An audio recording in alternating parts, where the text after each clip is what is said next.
Esta é a história de como a Argentina poderia ter vencido a Guerra das Malvinas em 1982.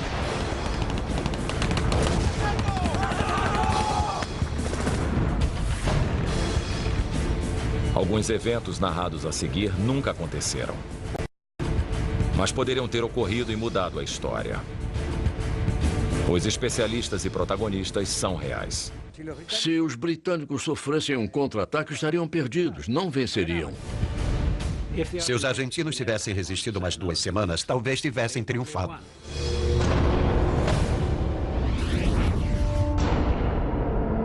Malvinas, uma história alternativa.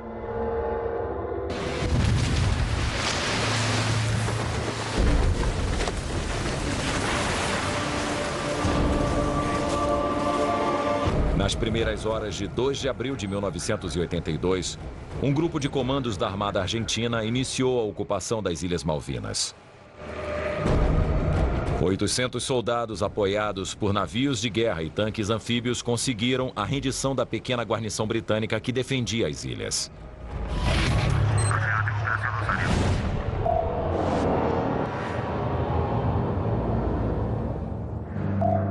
O plano inicial dos militares argentinos era realizar o desembarque nas Ilhas Malvinas no fim de 1982. Se os argentinos tivessem seguido seu plano original, o resultado da guerra poderia ter sido outro. Em janeiro de 1982, o chefe da infantaria da Marinha Argentina, o almirante Carlos Busser, recebeu instruções do comandante da Marinha, o almirante Jorge Anaya. Recebemos uma ordem para traçar um plano preventivo de uma operação que visava a retomada definitiva das Ilhas Malvinas, que pudesse ser realizada ao longo do ano de 82.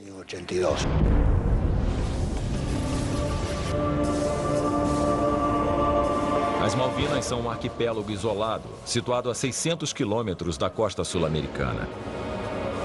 Desde seu descobrimento no século XVII, foram ocupadas por espanhóis, franceses, argentinos e britânicos. A história desse arquipélago é repleta de controvérsias. São chamadas de Malvinas pelos argentinos, Falklands pelos britânicos e Malouines pelos franceses. Em certa época, as ilhas eram ocupadas por 2 colônias, uma francesa e outra inglesa. Nenhuma das duas sabia da existência da outra. Em 1981, a junta militar que governava a Argentina decidiu retomar as Ilhas Malvinas para conquistar popularidade. Essa causa era uma das poucas que poderia unir a sociedade argentina insatisfeita depois de 5 anos de ditadura. O general Galtieri, líder da junta militar, favoreceu a operação de retomada para forçar os ingleses a negociar a soberania das ilhas. O general Galtieri me disse que estava sendo considerada a retomada mediante uma operação militar, que seria realizada provavelmente na segunda quinzena de maio. A Argentina retomou as Malvinas para negociar, para reforçar a Grã-Bretanha a uma negociação. Eles se equivocaram achando que a Grã-Bretanha não reagiria. A junta militar decidiu que o mês de dezembro era o momento ideal para a ocupação das Malvinas. Sendo o início do verão austral, contariam com mais tempo para a compra de armamentos e para colocar em prática seu plano de desembarque. Quando pedimos uma informação precisa sobre uma data mais próxima, nos disseram que não seria antes do dia 15 de maio e que preferencialmente seria no final do ano. O momento escolhido para o desembarque nas Malvinas foi decisivo. Aquela seria uma das decisões que mais determinariam o destino da guerra. Se tivessem esperado um pouco, é provável que não tivéssemos sido capazes de responder do modo como fizemos. Talvez 3 meses depois tivesse sido diferente. No final de 1981, o governo de Margaret Thatcher anunciou a venda de seus 2 porta-aviões e a retirada de seus grandes navios de desembarque. Este plano de cortes na Marinha do Reino Unido reduziu sua capacidade de efetuar grandes operações anfíbias. A Marinha Real seria reduzida a uma força de defesa costeira. Se os planos da retirada dos navios anfíbios principais e dos 2 porta-aviões tivessem sido completados, não teríamos como fazer frente à Força Aérea Argentina nem levar adiante profissionalmente um desembarque das nossas tropas. A Argentina teria tido uma oportunidade melhor por 2 motivos. Primeiro, porque a Grã-Bretanha estava desmobilizando muitas unidades navais. Por outro lado, a Argentina esperava receber um material de ataque bastante moderno. Se a Argentina tivesse mantido a data original do plano, a história das Malvinas poderia ter sido muito diferente. Talvez, se não tivéssemos sido capazes de montar a Operação as Falklands, seriam chamadas de Malvinas desde 1982.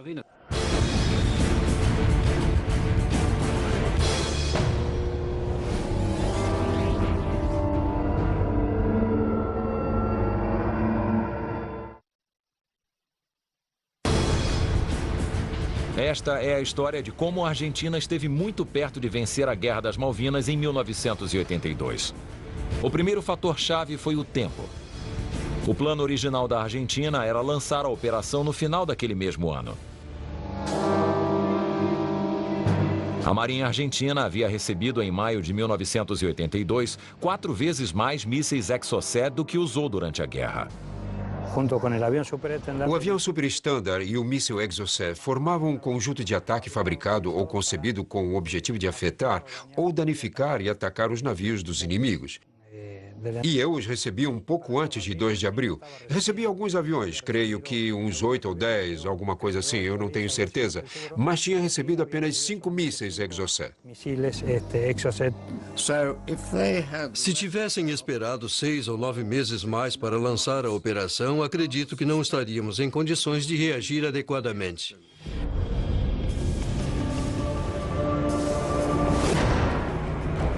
No início de 1982, a junta militar argentina enfrentava sérios problemas.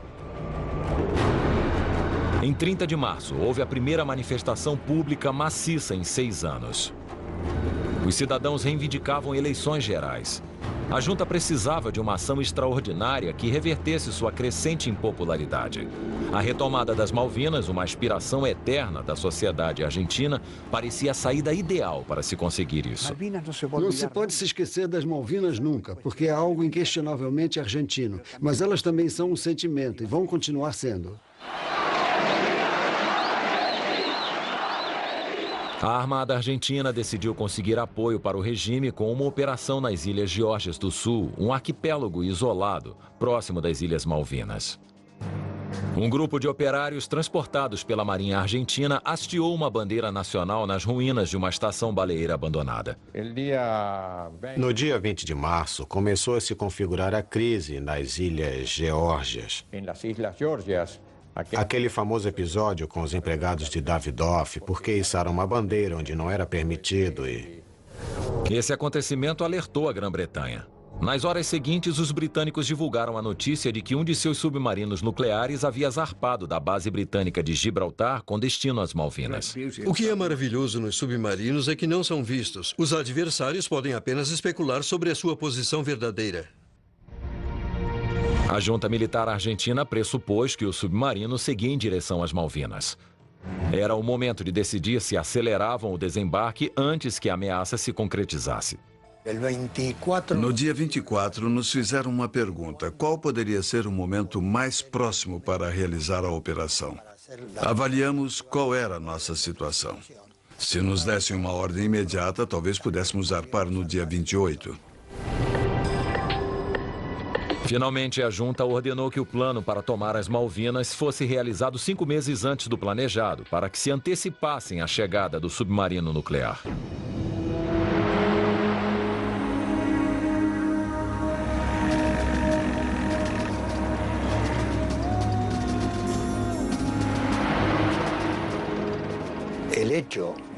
O fato de que a Grã-Bretanha provocou e forçou a interdição motivada pela presença dos argentinos nas Ilhas Geórgias fez com que a Argentina avançasse com a operação de retomada, uma vez que era iminente a configuração da Fortaleza Malvina por parte da Grã-Bretanha. Essa foi a verdadeira razão da precocidade da decisão argentina.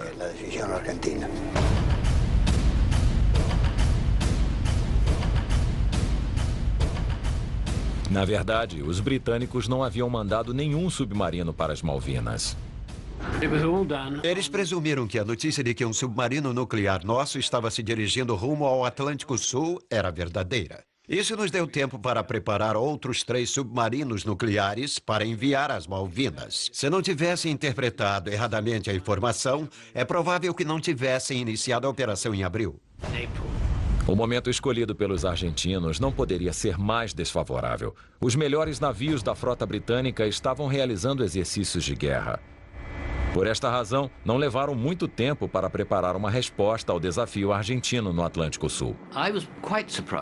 Eu fiquei surpreso com a rapidez com que nosso governo resolveu a situação. Nos anos anteriores, houve muitos discursos e pouca ação em situações semelhantes à das Malvinas. Na verdade, eu simplesmente esperava que nada fosse acontecer. A frota britânica se preparou tão rapidamente que não chegou a descarregar dos navios as armas nucleares que levava.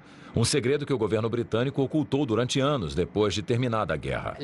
A junta militar naquele momento continuava achando que a força-tarefa fazia parte de uma operação da Grã-Bretanha de ação psicológica para pressionar e que uma guerra continuava sendo um cenário improvável.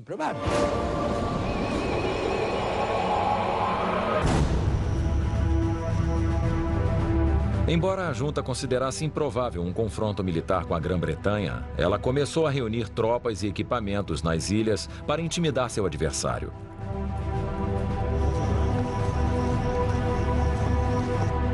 No entanto, seus melhores regimentos mantiveram-se na fronteira ocidental para evitar um possível confronto com o Chile.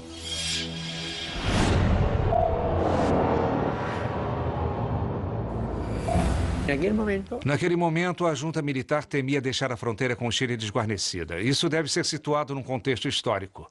No final de 1978, a Argentina tinha estado à beira de uma guerra com o Chile. Não podiam retirar as tropas que estavam na fronteira com o Chile e correr o risco de que o agravamento do conflito com os britânicos nas ilhas pudesse simultaneamente produzir uma ação em 2 frentes contra o Chile e a Grã-Bretanha. Por isso, não há certeza de que levaram tropas do litoral e tropas da Grande Buenos Aires. Grande parte dos 11 mil soldados argentinos nas Malvinas era de recrutas pouco treinados, provenientes de regiões do noroeste da Argentina. Aqueles eram regimentos pouco acostumados ao clima frio e úmido das ilhas. Somente o 5º Batalhão de Infantaria da Marinha estava preparado para a guerra que se aproximava. Quando eu tomei conhecimento, por uma informação pouco tempo antes do que aconteceu em abril, convoquei o batalhão em 1 mês. Ou seja, montei uma campanha e os fiz trabalhar exclusivamente à noite. O dia era para observar, a noite para trabalhar. Eu sempre insisto em dizer que a única unidade que estava realmente equipada, adaptada e ambientada para enfrentar aquelas condições do nosso lado era o meu batalhão.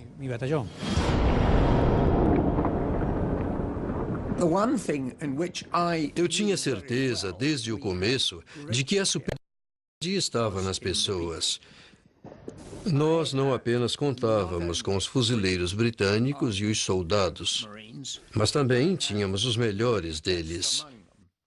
Além disso, recebemos o reforço de 2 regimentos de paraquedistas altamente qualificados.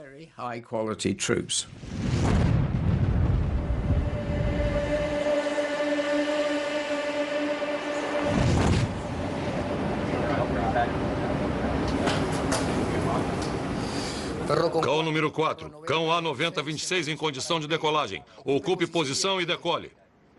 A vitória nos conflitos modernos tende a ser conquistada por aquele que domina os céus. Cão número 4. Malvinas decolou 22. Comunica ao controle de radar. A Guerra das Malvinas não foi uma exceção.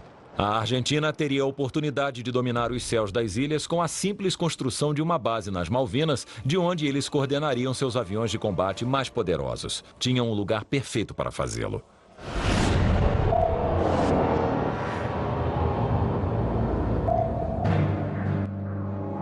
A pista do aeroporto Puerto Argentino era ideal para aviões de passageiros e carga, mas curta demais para os jatos de combate. Isso obrigou a Força Aérea a coordenar das bases situadas no continente. O que foi uma enorme desvantagem frente aos Harrier britânicos que eram lançados dos porta-aviões estacionados em frente às ilhas. Os ingleses, à distância em que estavam das ilhas, a mais ou menos 160 quilômetros, tinham 30 minutos para sobrevoar as ilhas. Nós tínhamos 3 minutos. Então, logo nós chegávamos, já tínhamos de voltar. Os mais beneficiados com esse tempo de operação eram os A4, que recebem abastecimento em voo. Ou melhor, uma situação de emergência naquela época, como reabastecimento em voo, para nós passou a ser uma rotina. Se a base de Puerto Argentino tivesse sido ampliada, as batalhas teriam sido muito diferentes.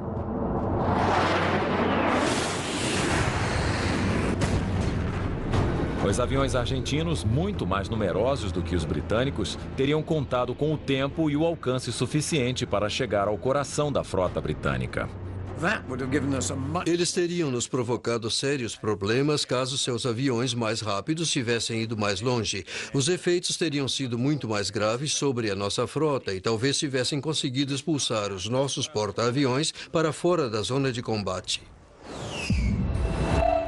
A frota britânica não poderia permitir a perda de seus navios principais. Se um dos porta-aviões ou um de seus 2 grandes navios de desembarque tivessem sido postos fora de combate, a frota inteira teria de regressar ao Reino Unido.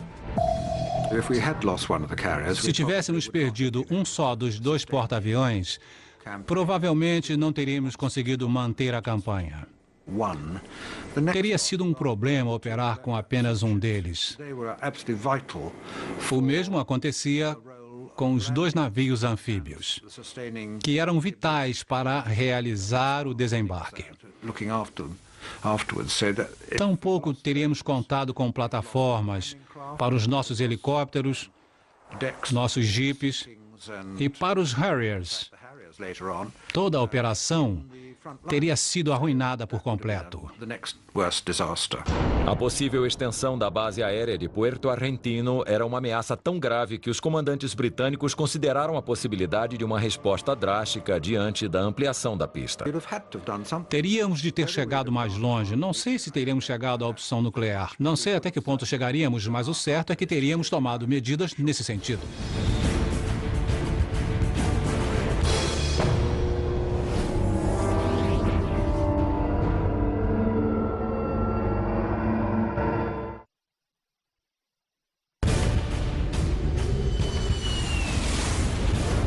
Esta é a história de como a Argentina poderia ter vencido a Guerra das Malvinas em 1982. Em 12 de abril, os submarinos britânicos chegaram às águas do Atlântico Sul, alertando o inimigo de que qualquer embarcação que navegasse a menos de 320 quilômetros de distância das ilhas seria afundada. A guarnição argentina nas Malvinas não tinha recebido os equipamentos necessários para ampliar a pista aérea. Não seria possível nos instalarmos naquela base porque, tecnicamente, não estávamos em condições de transportar todo o aparato de armamento. Um caça-bombardeio ou um avião interceptor necessita de uma pista mais longa. Além disso, precisa de outras coisas. Precisa de pistas de taxiamento, precisa de refúgio, de um lugar para guardar o armamento, de paióis e também de caminhões com combustível e muitas outras coisas que o Puerto Argentino não possuía. O fato de aumentar a pista não solucionava o problema. Tinham que fazer uma operação muito maior para completar uma base com toda a infraestrutura exigida hoje para um avião de combate moderno. Perdida a oportunidade de ampliar a base aérea de Malvinas, os argentinos ainda tinham opções para deter o avanço da frota britânica.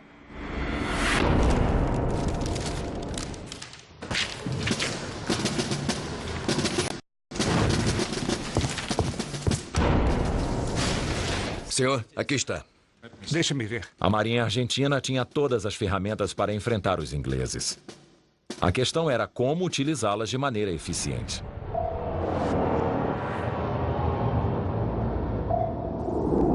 Não restavam dúvidas de que eles iam se comportar profissionalmente e poderiam nos causar graves danos. A Argentina contava com o antigo cruzador General Belgrano, que havia sobrevivido ao ataque japonês a Pearl Harbor em dezembro de 1941. Apesar dos seus anos, a artilharia pesada do navio era um desafio formidável para os britânicos. Eu conversei com o general Joffre, que era o comandante do grupamento de exército Puerto Argentino. E ele me disse que o cruzador General Belgrano ia chegar às ilhas e ficaria fundeado na enseada do Porto Argentino. Com seus canhões de 152 milímetros, o Belgrano podia alcançar alvos a 20 quilômetros de distância, muito mais além do que qualquer canhão britânico. Se os canhões de 5 polegadas do cruzador fossem disparados de Stanley, teriam aumentado os problemas que nós teríamos de enfrentar. Teria sido um grande prejuízo para os nossos bombardeios Vulcan e as nossas forças especiais. Em 1º de maio, a Armada Argentina tentou uma manobra sobre a frota britânica com o porta-aviões 25 de maio de um lado e o cruzador Belgrano do outro.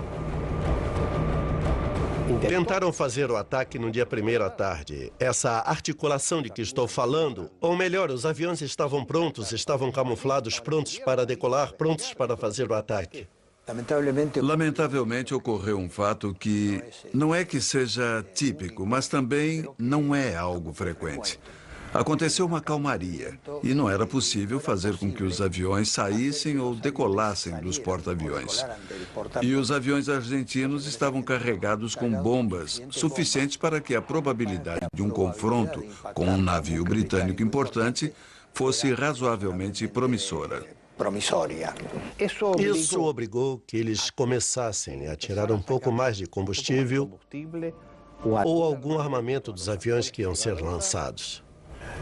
E, sendo assim, o porta-aviões tinha de aproximar-se mais do alvo para que tivessem combustível suficiente para ida e volta. E foi naquele momento, quando estavam se aproximando, que um avião de exploração inglês detectou que um navio argentino estava nas proximidades.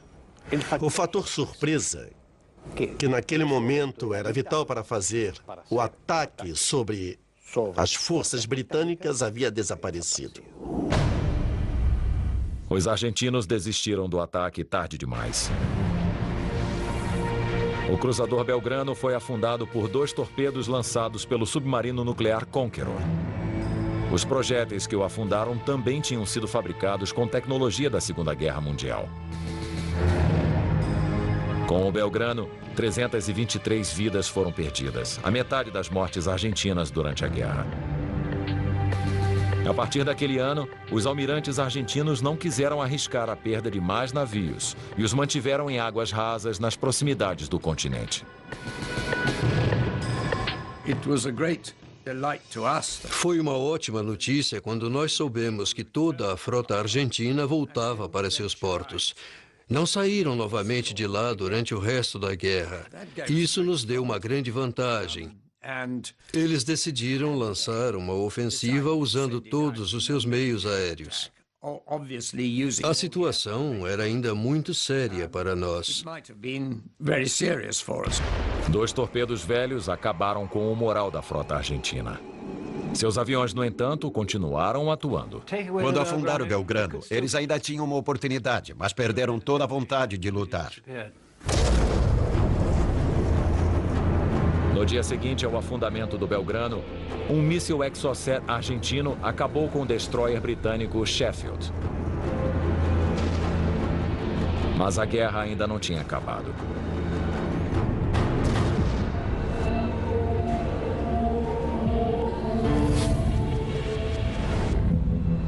Na noite de 20 de maio de 1982, as forças britânicas começaram o desembarque nas Malvinas.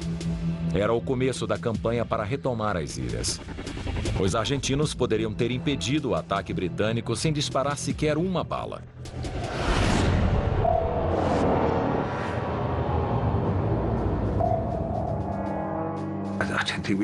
Não creio que pudéssemos ter feito muito. Nossos detectores de minas tinham sido destruídos pela aviação argentina. Não poderíamos ir para nenhum lado. Imaginem o caos que poderiam ter causado. As minas afundavam navios e o nosso comando estava a bordo deles. Seríamos obrigados a voltar para casa. O único meio disponível para sabermos se haviam colocado minas era enviar um navio para ver se ele explodia. Nas Malvinas tínhamos 37 dessas. Elas serviam para minar a entrada do porto, mas eram muito poucas. Então foram colocadas algumas minas na entrada da Baía de Stanley. Mas a Armada não tinha muitas minas, só algumas unidades que já existiam antes da Segunda Guerra Mundial. Os argentinos contavam com poucas minas e muitos locais a defender. Antecipar um lugar de desembarque não era uma tarefa fácil. Eu me lembro que nas minhas exposições, quando estive com os comandantes em chefe, eu disse que nas Malvinas havia pelo menos uma dezena de lugares onde o desembarque seria perfeitamente factível. Tudo dependeria do que os ingleses decidissem.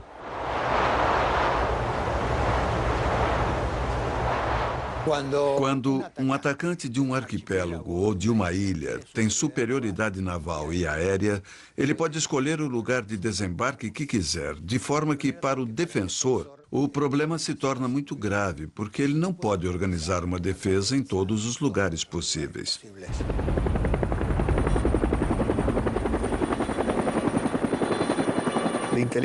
A inteligência naval dizia que não seria possível desembarcar em San Carlos, porque os britânicos não iam deixar a frota no estreito, já que estavam muito expostos ao ataque argentino. Lá não poderia acontecer, então aquela zona não foi minada. Sabíamos que haviam minado as praias próximas a Puerto Argentino, as mesmas que usaram para seu desembarque. Por isso, procuramos outro ponto para chegar à terra. Começamos a trabalhar e finalmente chegamos à conclusão de que, por suas águas profundas, o melhor lugar era San Carlos. Até o último momento, os britânicos não sabiam se os argentinos tinham minado as águas do Estreito de San Carlos. Eu chamei o capitão da fragata Alacrity e ordenei que percorresse o estreito que separa as ilhas de norte a sul. Ele me disse, certo, vou entrar e sair do estreito pelo lado norte várias vezes. Não expliquei que ele devia verificar a presença de minas. Fiquei muito envergonhado por não ter lhe contado a verdade. Ele entendeu exatamente o que eu pedi e ele cumpriu corretamente a ordem.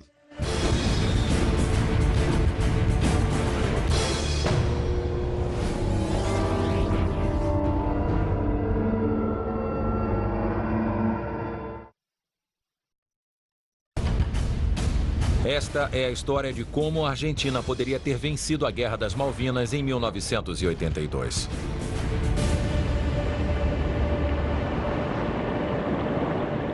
Uma vez nas águas de San Carlos, os britânicos esperaram uma ofensiva argentina. O desembarque é o momento mais vulnerável para qualquer força anfíbia.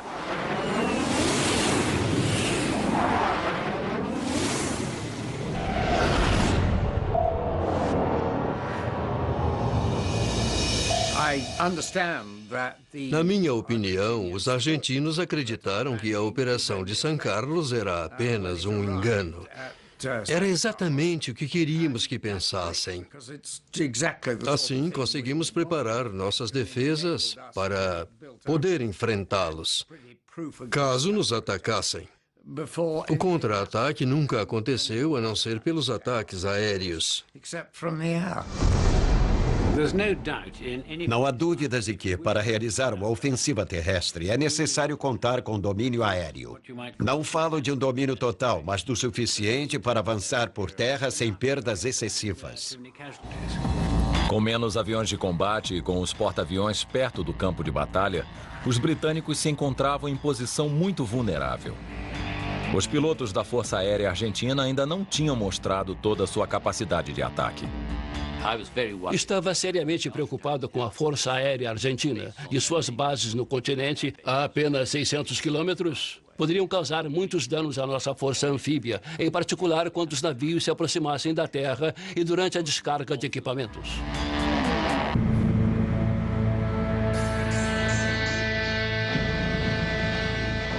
Os argentinos também tinham a vantagem de contar com numerosos alvos de ataque. No dia do desembarque, toda a nossa força anfíbia estava em São Carlos e os navios patrulhavam a região externa da baía. Era fácil saber quais eram os navios que deviam atacar. No entanto, faltava experiência nesse tipo de combate a muitos pilotos argentinos. Era uma experiência nova para eles. Voavam 600 quilômetros acima do mar e depois se lançavam das nuvens. Nunca tinham feito isso. Era uma manobra muito arriscada. Para ganhar a batalha, os argentinos tinham de atacar os navios de desembarque logístico e de transporte no extremo de São Carlos. Sem eles, os britânicos não poderiam continuar avançando. Os navios logísticos são o alvo principal. O que acontece é que, para chegar aos navios logísticos, aquele que defende seu comboio põe uma escolta destinada a anular o ataque dos aviões inimigos. Os britânicos haviam colocado estrategicamente muitos de seus destroyers e fragatas na porta do canal para surpreender os pilotos argentinos.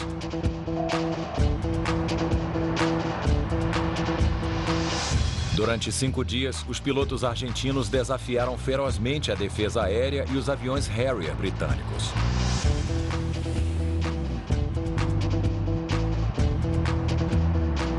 Na batalha, eles perderam 17 aviões e 10 pilotos. Seus esforços poderiam ter sido mais eficazes se as bombas tivessem alcançado os alvos corretos. A logística de nossas brigadas dependia totalmente de 6 navios de transporte. Se tivéssemos nos perdido, teríamos enfrentado dificuldades sérias, muito sérias. Os pilotos argentinos enfrentavam um sério desafio.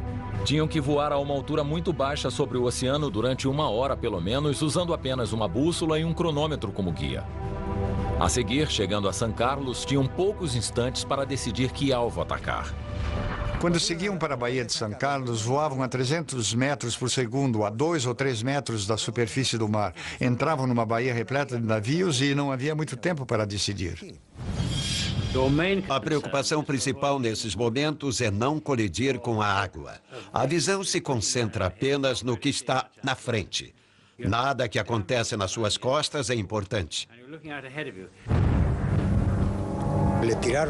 Eles atiravam na primeira coisa que encontravam e isso me parece correto. Não tinham outra opção.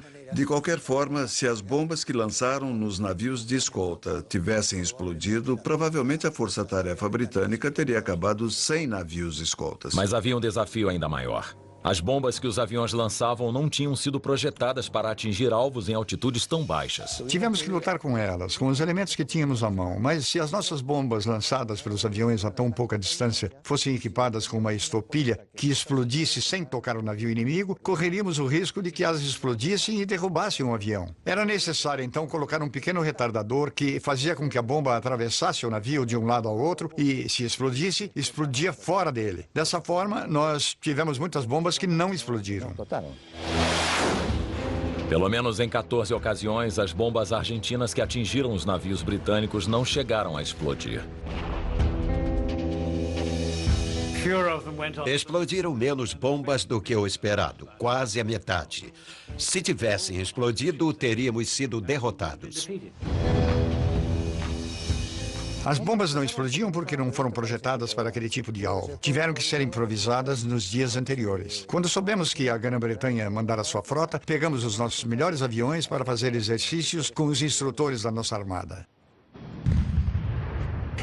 Se as estopilhas das bombas tivessem sido armadas corretamente, não tenho a menor dúvida de que teríamos perdido. Teríamos perdido o dobro de navios de guerra, anfíbios e mercantes. Apesar dos desacertos e das bombas que não explodiram, os aviões argentinos debilitaram a frota britânica. Depois de 5 dias de intenso combate, o almirante Woodward esteve a ponto de comunicar a Londres que a guerra estava perdida. Considerei seriamente a possibilidade de ligar para o governo e informar que havíamos perdido. A situação parecia indicar que logo estaríamos fora do jogo. Em algum momento, é preciso começar a pensar em terminar tudo.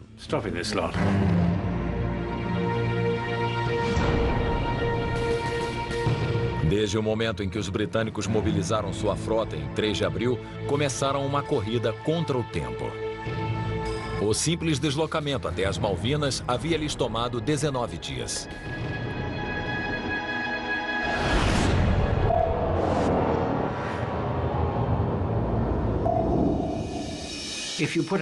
Não se pode colocar um porta-aviões na linha de combate e deixá-lo lá durante meses. 3 meses é o limite de tempo. Ao fim de junho, todos os nossos navios apresentaram problemas. Por isso, consideramos que a batalha não deveria estender-se muito além de meados daquele mês. Os britânicos tiveram que lidar com uma grande perda quando um míssil argentino afundou o cargueiro Atlantic Conveyor. O navio levava parte dos helicópteros pesados e equipamentos necessários para a campanha terrestre. Sem dúvida, o afundamento do Atlantic Conveyor teve um efeito mais grave do que qualquer outra perda, com exceção, talvez, de um porta-aviões.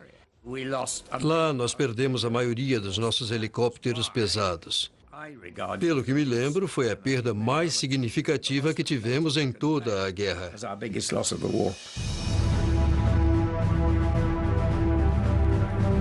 O naufrágio do Atlantic Conveyor causou problemas sérios aos britânicos na hora de movimentar seus homens e artilharia através das ilhas. A frota britânica se encontrava no limite de sua resistência em alto mar. Os argentinos ainda poderiam ganhar a guerra se conseguissem atrasar o avanço britânico. Os argentinos deveriam ter enviado suas tropas na frente para começar a patrulhar e montar ataques sobre o nosso perímetro. Assim, nos obrigariam a avançar mais lentamente. A junta continuava acreditando na possibilidade de uma solução política, e eu transmitia a ideia às forças, dizendo: senhores, quando os ingleses nos atacarem, temos de resistir a qualquer preço, porque, no final de tudo, teríamos possibilidade de uma negociação séria para recuperar as ilhas. Uma vez em terra firme, os regimentos britânicos estavam em desvantagem. Encontravam-se a milhares de quilômetros de suas bases e com menos homens que seus adversários. Era imprescindível conquistar uma vitória rápida antes de esgotar sua munição e provisões. Observei a situação e entendi que era preciso estabelecer uma superioridade moral sobre o comandante argentino. Foi por isso que mandei o comandante Thompson dar início a uma batalha e ordenei que ele demonstrasse nossa vontade de ganhar.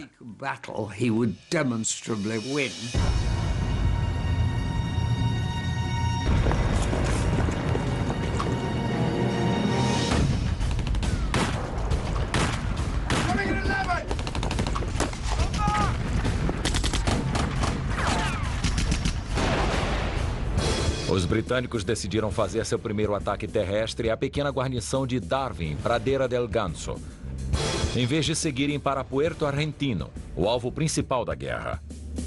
Por tratar-se de um destacamento menor, Pradera del Ganso parecia o lugar perfeito para uma vitória fácil.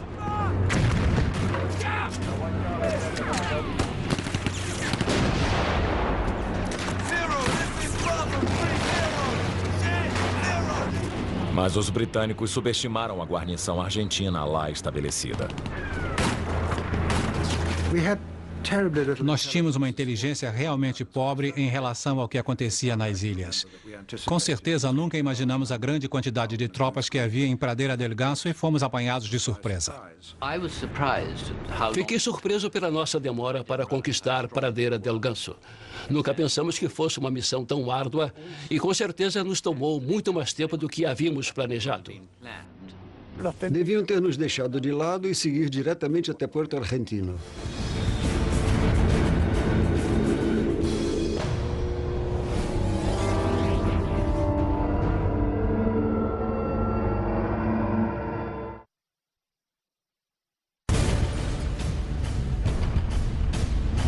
Esta é a história de como a Argentina poderia ter vencido a Guerra das Malvinas em 1982.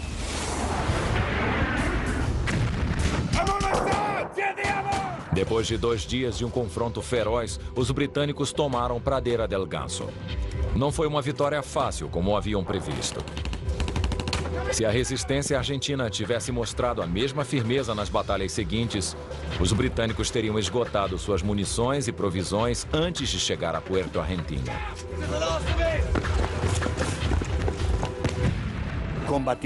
Aqueles homens combateram muito bem em Pradeira del Ganso. Os ingleses tiveram perdas importantes, mas não ia influir no resultado final da guerra. Embora os argentinos tivessem cedido Pradeira del Ganso, a guerra ainda não estava perdida. Para os britânicos, o tempo estava se esgotando. Um único contra-ataque poderia ser suficiente para acabar com os planos da Grã-Bretanha. Em 14 de junho, escrevi no meu diário as seguintes palavras: se os argentinos soprassem contra nós, nos derrubariam. Eu queria contra-atacar. Fizemos o plano e tudo mais. A unidade estava praticamente pronta para começar. Pretendíamos atacar à noite quando nos negaram a autorização para fazê-lo. O general me disse com toda clareza: eu não posso sustentar o seu esforço com logística. Os contra-ataques devem ser planejados minuciosamente e também treinados. Senão, não é possível executar contra-ataques. A guerra ainda durou 17 dias.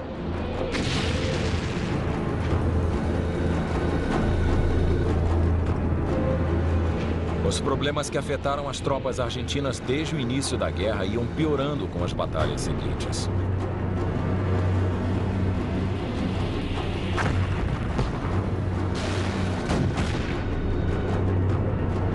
Os britânicos se aproximavam lentamente de Puerto Argentino.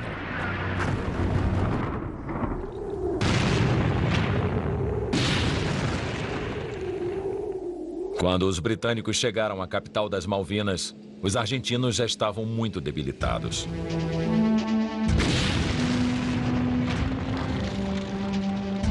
Em 14 de junho, o general Menéndez assinou o acordo de rendição.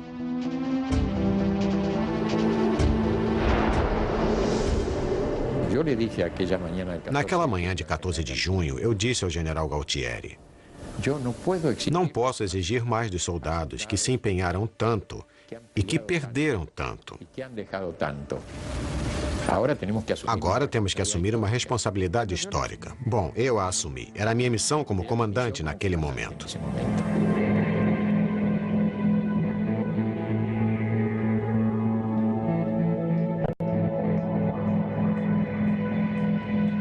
A guerra pelas Malvinas durou 74 dias.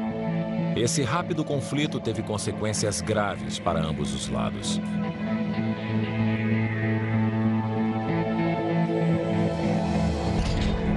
A queda da junta militar argentina foi acelerada pela derrota numa guerra em que se tentava recuperar a confiança de um povo desiludido. O ponto central para entender a Operação Malvinas foi que ela se baseou numa suposição equivocada. Essa suposição equivocada era de que a Grã-Bretanha não iria reagir militarmente. Enquanto isso, no Reino Unido, Margaret Thatcher aumentou sua popularidade graças ao patriotismo renovado, nascido do triunfo na guerra. Ela e seu partido saíram vencedores nas eleições gerais seguintes. Hoje, as Malvinas continuam nas mãos dos britânicos. Acho que eu devia ter desobedecido às ordens e contra-atacado. Estaríamos a um triz de ganhar a guerra se o tivéssemos feito ou tentado fazer juntos e dessemos um passo adiante no último momento.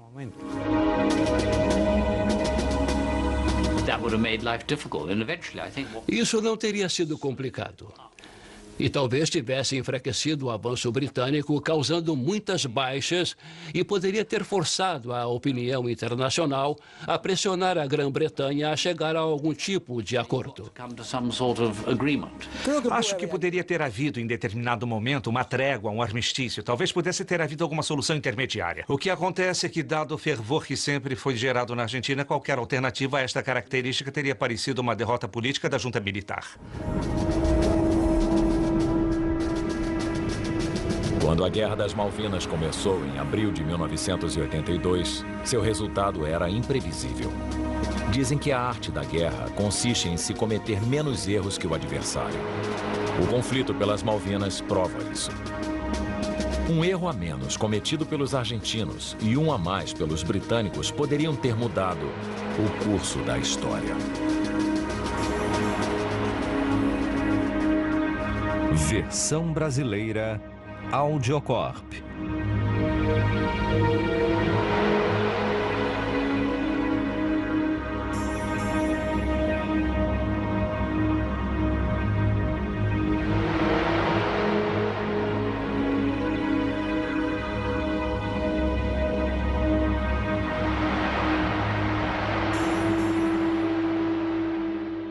Empregados de Davidoff, porque içaram uma bandeira onde não era permitido e... Esse acontecimento alertou a Grã-Bretanha. Nas horas seguintes, os britânicos divulgaram a notícia de que um de seus submarinos nucleares havia zarpado da base britânica de Gibraltar com destino às Malvinas. O que é maravilhoso nos submarinos é que não são vistos. Os adversários podem apenas especular sobre a sua posição verdadeira. A junta militar argentina pressupôs que o submarino seguia em direção às Malvinas. Era o momento de decidir se aceleravam o desembarque antes que a ameaça se concretizasse. No dia 24, nos fizeram uma pergunta: qual poderia ser o momento mais próximo para realizar a operação? Avaliamos qual era a nossa situação. Se nos dessem uma ordem imediata, talvez pudéssemos zarpar no dia 28. Finalmente, a junta ordenou que o plano para tomar as Malvinas fosse realizado 5 meses antes do planejado, para que se antecipassem a chegada do submarino nuclear.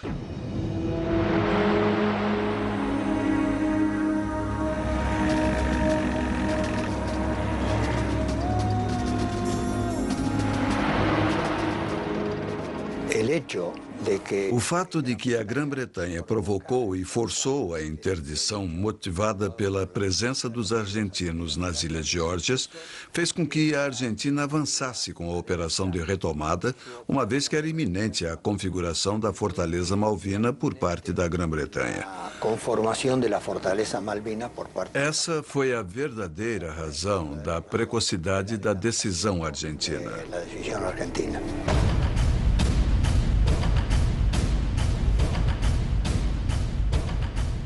Na verdade, os britânicos não haviam mandado nenhum submarino para as Malvinas.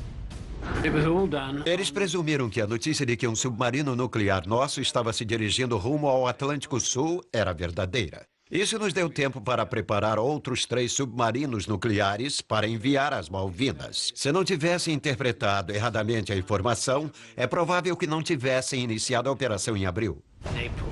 O momento escolhido pelos argentinos não poderia ser mais desfavorável. Os melhores navios da frota britânica estavam realizando exercícios de guerra. Por esta razão, não levaram muito tempo para preparar uma resposta ao desafio argentino no Atlântico Sul. Eu fiquei surpreso com a rapidez com que nosso governo resolveu a situação. Nos anos anteriores, houve muitos discursos e pouca ação em situações semelhantes à das Malvinas. Na verdade, eu simplesmente esperava que nada fosse acontecer. A frota britânica se preparou tão rapidamente que não chegou a descarregar dos navios as armas nucleares que levava. Um segredo que o governo britânico ocultou durante anos depois de terminada a guerra. A junta militar naquele momento continuava achando que a força-tarefa fazia parte de uma operação da Grã-Bretanha de ação psicológica para pressionar e que uma guerra continuava sendo um cenário improvável.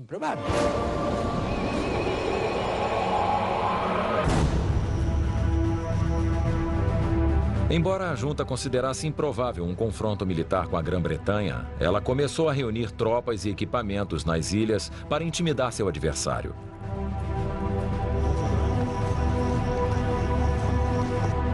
No entanto, seus melhores regimentos mantiveram-se na fronteira ocidental para evitar um possível confronto com o Chile.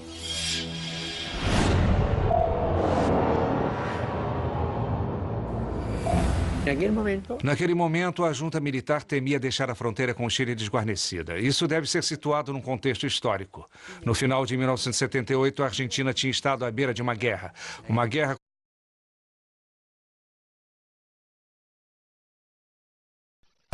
Esta é a história de como a Argentina poderia ter vencido a Guerra das Malvinas em 1982.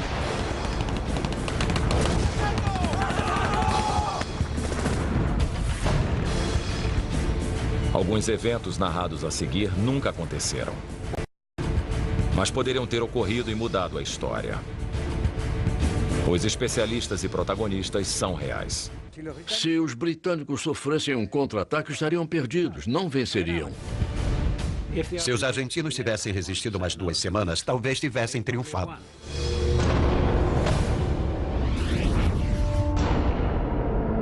Malvinas, uma história alternativa.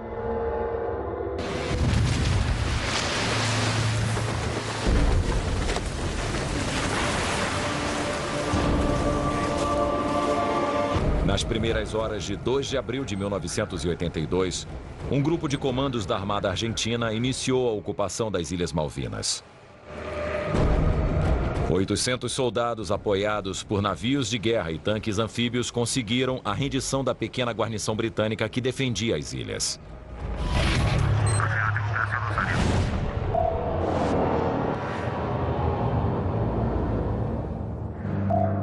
O plano inicial dos militares argentinos era realizar o desembarque nas Ilhas Malvinas no fim de 1982. Se os argentinos tivessem seguido seu plano original, o resultado da guerra poderia ter sido outro. Em janeiro de 1982, o chefe da infantaria da Marinha Argentina, o almirante Carlos Busser, recebeu instruções do comandante da Marinha, o almirante Jorge Anaya. Recebemos uma ordem para traçar um plano preventivo de uma operação que visava a retomada definitiva das Ilhas Malvinas, que pudesse ser realizada ao longo do ano de 82.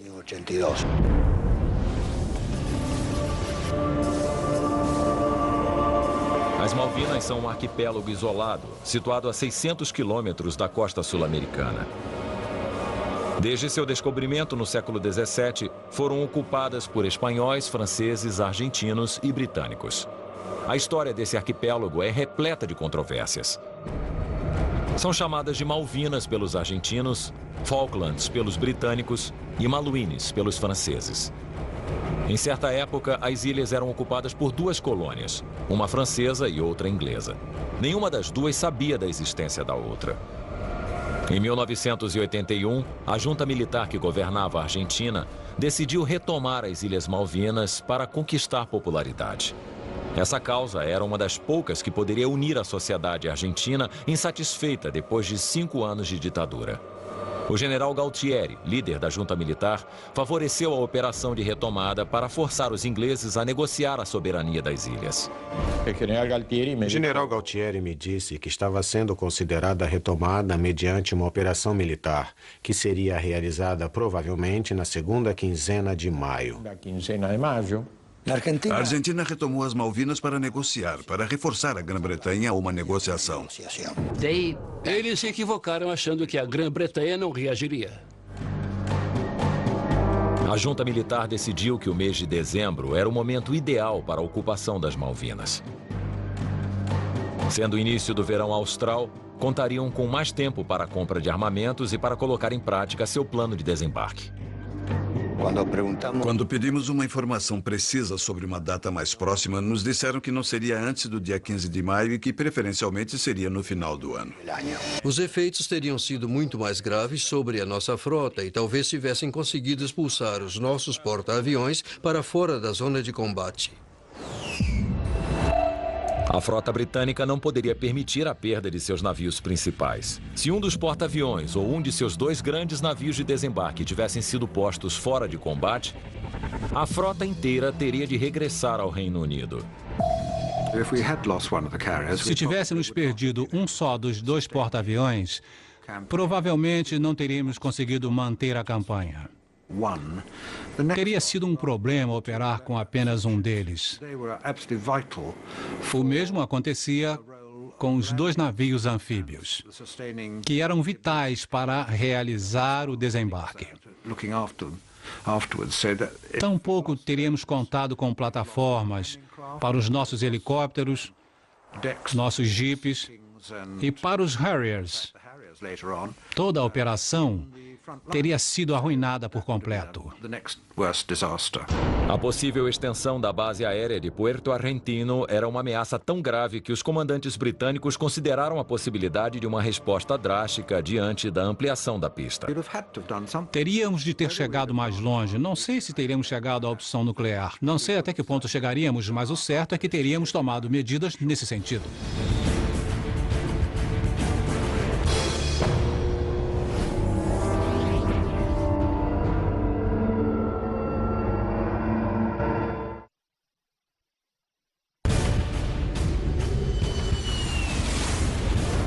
Esta é a história de como a Argentina poderia ter vencido a Guerra das Malvinas em 1982.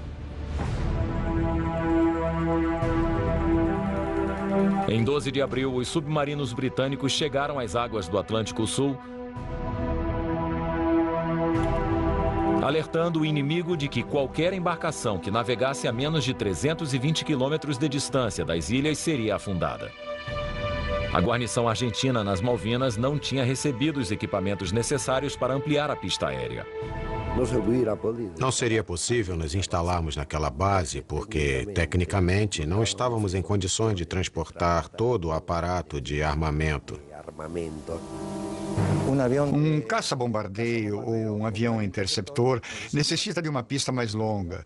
Além disso, precisa de outras coisas. Precisa de pistas de taxiamento, precisa de refúgio, de um lugar para guardar o armamento, de paióis e também de caminhões com combustível e muitas outras coisas que o Puerto Argentino não possuía. O fato de aumentar a pista não solucionava o problema. Tinham que fazer uma operação muito maior para completar uma base com toda a infraestrutura exigida hoje para um avião de combate moderno. Perdida a oportunidade de ampliar a base aérea de Malvinas, os argentinos ainda tinham opções para deter o avanço da frota britânica.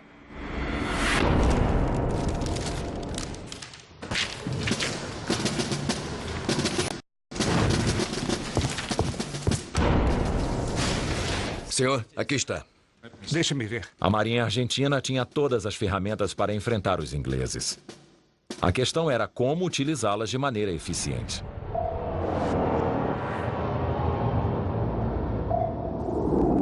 Não restavam dúvidas de que eles iam se comportar profissionalmente e poderiam nos causar graves danos. A Argentina contava com o antigo cruzador General Belgrano, que havia sobrevivido ao ataque japonês a Pearl Harbor em dezembro de 1941.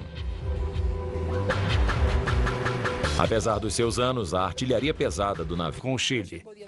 Não podiam retirar as tropas que estavam na fronteira com o Chile e correr o risco de que o agravamento do conflito com os britânicos nas ilhas pudesse simultaneamente produzir uma ação em 2 frentes contra o Chile e a Grã-Bretanha.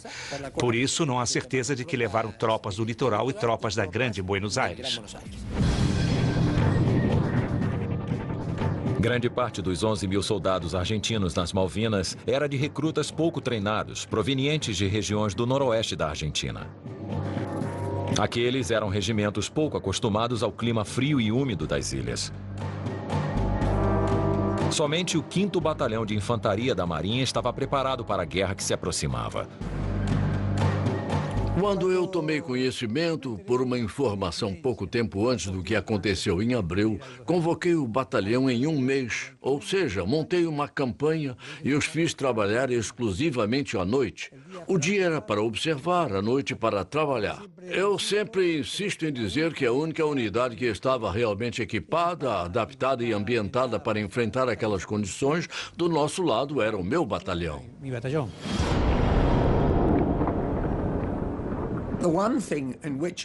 Eu tinha certeza, desde o começo, de que a superioridade estava nas pessoas. Nós não apenas contávamos com os fuzileiros britânicos e os soldados, mas também tínhamos os melhores deles. Além disso, recebemos o reforço de 2 regimentos de paraquedistas altamente qualificados.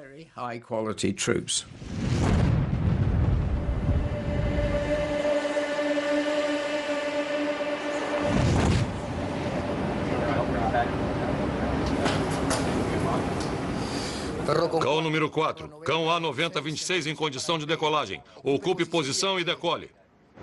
A vitória nos conflitos modernos tende a ser conquistada por aquele que domina os céus. Cão número 4. Malvinas decolou 22. Comunica ao controle de radar. A Guerra das Malvinas não foi uma exceção. A Argentina teria a oportunidade de dominar os céus das ilhas com a simples construção de uma base nas Malvinas, de onde eles coordenariam seus aviões de combate mais poderosos. Tinham um lugar perfeito para fazê-lo.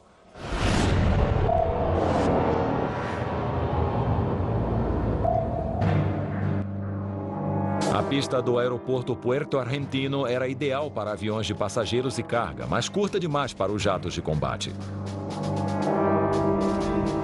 Isso obrigou a Força Aérea a coordenar das bases situadas no continente. O que foi uma enorme desvantagem frente aos Harrier britânicos que eram lançados dos porta-aviões estacionados em frente às ilhas.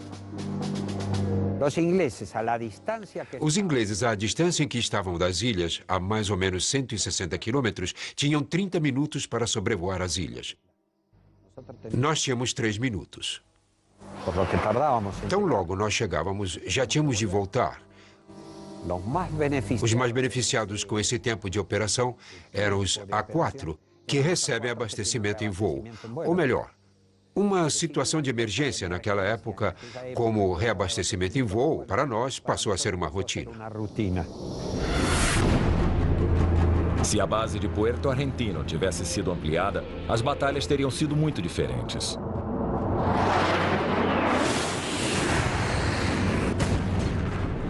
Os aviões argentinos, muito mais numerosos do que os britânicos, teriam contado com o tempo e o alcance suficiente para chegar ao coração da frota britânica. Eles teriam nos provocado sérios problemas caso seus aviões mais rápidos tivessem ido mais longe. O momento escolhido para o desembarque nas Malvinas foi decisivo. Aquela seria uma das decisões que mais determinariam o destino da guerra. Se tivessem esperado um pouco, é provável que não tivéssemos sido capazes de responder do modo como fizemos. Talvez 3 meses depois tivesse sido diferente. No final de 1981, o governo de Margaret Thatcher anunciou a venda de seus 2 porta-aviões e a retirada de seus grandes navios de desembarque. Este plano de cortes na Marinha do Reino Unido reduziu sua capacidade de efetuar grandes operações anfíbias. A Marinha Real seria reduzida a uma força de defesa costeira. Se os planos da retirada dos navios anfíbios principais e dos 2 porta-aviões tivessem sido completados, não teríamos como fazer frente à Força Aérea Argentina nem levar adiante profissionalmente um desembarque das nossas tropas. A Argentina teria tido uma oportunidade melhor por 2 motivos. Primeiro, porque a Grã-Bretanha estava desmobilizando muitas unidades navais. Por outro lado, a Argentina esperava receber um material de ataque bastante moderno. Se a Argentina tivesse mantido a data original do plano, a história das Malvinas poderia ter sido muito diferente. Talvez, se não tivéssemos sido capazes de montar a Operação, as Falklands seriam chamadas de Malvinas desde 1982.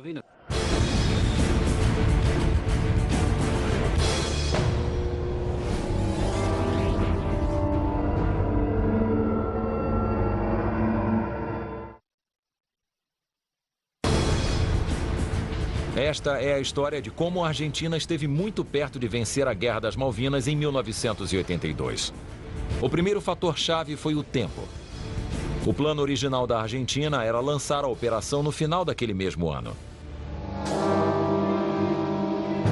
A Marinha Argentina havia recebido em maio de 1982 4 vezes mais mísseis Exocet do que usou durante a guerra. O avião Super Standard e o míssil Exocet formavam um conjunto de ataque fabricado ou concebido com o objetivo de afetar ou danificar e atacar os navios dos inimigos. E eu os recebi um pouco antes de 2 de abril. Recebi alguns aviões, creio que uns 8 ou 10, alguma coisa assim, eu não tenho certeza. Mas tinha recebido apenas 5 mísseis Exocet. Se tivessem esperado 6 ou 9 meses mais para lançar a operação, acredito que não estaríamos em condições de reagir adequadamente.